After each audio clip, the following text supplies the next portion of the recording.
Money में और आज हमारे साथ ऋषभ देसाई मौजूद है जो लगातार हमारे दर्शकों के सवालों का जवाब दे रहे हैं। और अब हमारे साथ गुरुग्राम से रिंकू जुड़ गए हैं। रिंकू, बहुत बहुत स्वागत है आपका योर मनी में। बताएं क्या पूछना चाह रहे हैं। हेलो, या गुड इवनिंग मैम। मैं उनकी वाइफ बोल रही हूँ।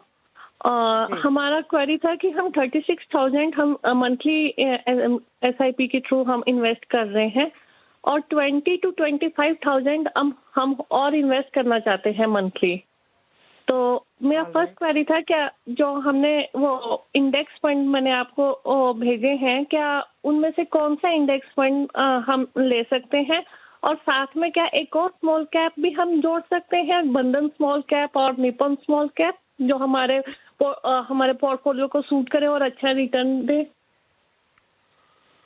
ऑल राइट, तो जिस तरह से रिंकू जी की पत्नी ने हमें ये जानकारी दी है कि अभी जो इनकी मंथली सिप चल रही है वो 36,000 की चल रही है और पोर्टफोलियो की वैल्यू 4 लाख तक पहुंच गई है और ये टॉपअप करना चाहते हैं, अतिरिक्त निवेश भी करना चाहते हैं 20,000 रुपए तक का और निवेश अवधि 15 साल की है। पोर्टफोलियो की डिटेल्स ऋषभ आपके पास पहुंच गई है। क्या इनका फंड सिलेक्शन सही है या फिर कुछ बदलाव की जरूरत है? दीपाली जी, उनका फंड सिलेक्शन बहुत ही बढ़िया है। Portfolio is very well diversified, बहुत अच्छे क्वालिटी फंड्स हैं। मेरे हिसाब से पोर्टफोलियो में कोई चेंज की जरूरत नहीं है। देखिए, पोर्टफोलियो में 4 फंड्स है। पराग पर एक फ्लेक्सी कैप फंड, जो कि एक वैल्यू ओरिएंटेड फंड है। दूसरा है Motilal Oswal mid cap fund. तीसरा है Quant small cap fund. Motilal Oswal mid cap और क्वांट स्मॉल कैप दोनों ग्रोथ और मोमेंटम ओरिएंटेड फंड्स है।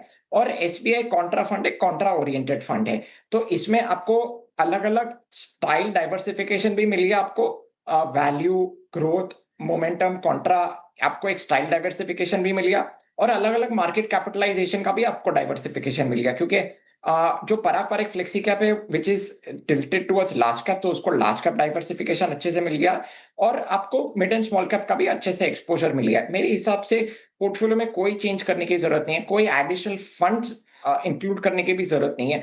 मोमेंटम फंड्स को भी टच करने की जरूरत नहीं है, क्योंकि मोमेंटम स्ट्रैटेजी ऑलरेडी पोर्टफोलियो में मेंशन्ड है, ऑलरेडी पोर्टफोलियो में फैक्टर इन है।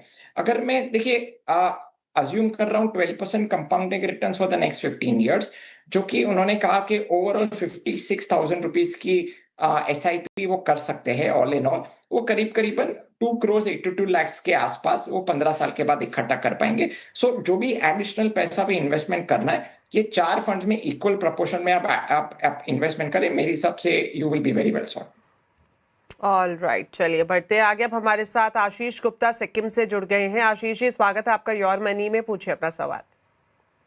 हाँ, नमस्कार।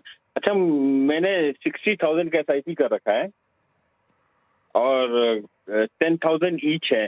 कोटक मिड कैप फंड है, क्वांट स्मॉल कैप है, Parag Parikh, SBI contra, Nippon India, ICICI Prudential large और मेरा 13 साल में रिटायरमेंट है और मैं चाहता हूँ कि कम से कम मतलब 4-5 करोड़ तो मतलब कॉर्पस इकट्ठा हो मेरे 13 साल के बाद। मेरा 47 ईयर्स एज है। ऑल राइट, तो मंथली से पे कर रहे हैं? बिल्कुल सर, 60,000 की मंथली से पे कर रहे हैं। पोर्टफोलियो की वैल्यू अभी 3,40,000 के करीब है। 13 साल का इनका नजरिया है और ये सालाना स्टेपअप कर सकते हैं 10% का। और इन्होंने जिस तरह से कहा कि 13 साल बाद ये चाहते हैं 3 से 4 CR का कॉर्पस रिटायर हो रहे हैं तब ये, तो क्या आपकी तरफ से इनको सलाह रहेगी ऋषभ? दीपाली जी, पहले तो उनके पोर्टफोलियो पे आ जाता हूँ। ओवरऑल देखिए, पोर्टफोलियो में तो बहुत ही अच्छे क्वालिटी फंड्स है। From a fund selection point of view कोई दिक्कत मुझे नजर नहीं आ रही है।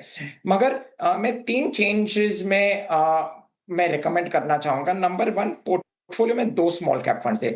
सो 2 स्मॉल कैप फंड की कोई जरूरत नहीं है। 2 स्मॉल कैप से की जगह एक ही स्मॉल कैप फंड आप रखे। This is number 1। नंबर 2, जो दूसरा स्मॉल कैप फंड है, Nippon India small cap fund है, उसको स्विच करके आप Nippon India multi cap fund में आप निवेश करें, तो आपको large cap, mid cap, small cap का भी बहुत 25% ईच आपको बहुत अच्छे से आपको एक्सपोजर मिल जाएगा। एंड नंबर 3, जो ICICI Prudential large cap fund है, अगेन अच्छा फंड है, बुरा फंड नहीं है, मगर क्योंकि लंबा समय है तो मैं चाहूंगा कि उसको स्विच करके ICICI का ही फ्लेक्सी कैप फंड में निवेश करें, क्योंकि फ्लेक्सी कैप फंड भी around 65-70% is tilted towards large cap, तो उसमें आपको अच्छे से लार्ज कैप एक्सपोजर भी मिल जाएगा। So all in all put together एक स्मॉल कैप फंड रखे, Nippon India small cap fund को रिप्लेस करके Nippon India multi cap fund में निवेश करें, ICICI prudential large cap fund को स्विच करके ICICI prudential flexi cap fund में निवेश करें। तो ओवरऑल आपको लार्ज कैप का भी अच्छे से एक्सपोजर मिल जाएगा, मिड कैप का भी मिल जाएगा और स्मॉल कैप का भी एक्सपोजर मिल जाएगा। अभी उनका जो लक्ष्य है करीबन 4 या 5 करोड़ उन्होंने जो क्लियरली बोला है कि आफ्टर 13 इयर्स होने चाहिए। देखिए, मैं अज्यूम कर रहा हूँ 12% compounding returns in equity for the next 13 years. जो उनका 60,000 का एसआईपी चल रहा है वो करीबन 2 करोड़ 25 लाख वो इकट्ठा कर पा रहे। अनफॉर्चुनेटली वो 4 या 5 करोड़ 13 साल के बाद इकट्ठा नहीं कर पा रहे।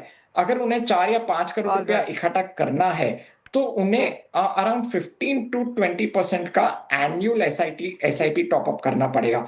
मैंने एक छोटा सा कैलकुलेशन करके रखा है। देखिए, अगर आप 10% का एनुअल टॉपअप करते हो तो करीबन आपको 3 करोड़ 34 लाख आप इकट्ठा कर पा रहे हो।